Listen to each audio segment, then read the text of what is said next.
ಇದೇ ರೀತಿ ನೀವು ಹಳೆಯ ಫ್ಯಾನಿನ ಗಾರ್ಡ್ ಇದ್ದರೆ ಅದನ್ನು ಯೂಸ್ ಮಾಡಿಕೊಂಡು ಯಾವ ರೀತಿ ಸುಂದರವಾದಂಥ ಈ ರೀತಿ ಹ್ಯಾಂಗಿಂಗ್ ಪಾಟನ್ನು ರೆಡಿ ಮಾಡ್ಬೋದು ಅಂತ ಈ ಒಂದು ವಿಡಿಯೋದಲ್ಲಿ ನಾನು ಹೇಳ್ತೇನೆ.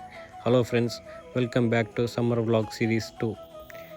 ಈ ರೀತಿಯಾಗಿ ಮಾಡಲಿಕ್ಕೆ ನಿಮಗೆ ಹೆಚ್ಚೇನು ಖರ್ಚು ಬರುವುದಿಲ್ಲ. ಹಳೆಯ ಫ್ಯಾನಿನ ಗಾರ್ಡ್ ಇದ್ದರೆ ಅದನ್ನು ಬಳಸಿಕೊಂಡು ಮತ್ತು 12 ಪಾಟ್ಗಳನ್ನು ರೆಡಿ ಮಾಡಿ ನಂತರ ಈ ರೀತಿಯ ಒಂದು ಹ್ಯಾಂಗಿಂಗ್ ಹುಕ್ಕನ್ನು ಬಳಸಿಕೊಂಡು ನೀವು ಮನೆಯಲ್ಲೇ ತಯಾರಿಸ್ಬೋದು.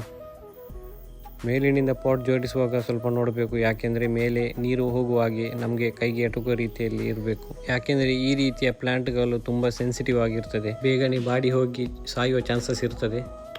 ಮೊದಲು ರೆಡಿ ಮಾಡಿದ್ರಲ್ಲಿ ತುಂಬ ಹೈಟ್ ಇತ್ತು, ನೀರು ಹಾಕಲಿಕ್ಕೆಲ್ಲ ಕಷ್ಟ ಆಗ್ತಿತ್ತು. ಅದಕ್ಕೆ ಮೇಲಿನ 3 ಪ್ಲಾಂಟ್ ತೆಗೆದು ಕೆಳಗಡೆ ಜೋಡಿಸಿದ್ದೆ. ಅದೇ ರೀತಿ ಗಿಡಗಳ ಬೆಳವಣಿಗೆಯಾಗಿ ಗೊಬ್ಬರಗಳನ್ನು ಕೊಡ್ತಾ ಇರಬೇಕು. ಈಗೆಲ್ಲ ತುಂಬ ಶೆಕೆ ಆದ್ದರಿಂದ ನಾವು 2 ದಿವಸಕ್ಕೆ ಒಮ್ಮೆ ಆದರೂ ನೀರು ಕೊಡ್ತಾ ಇರಬೇಕು.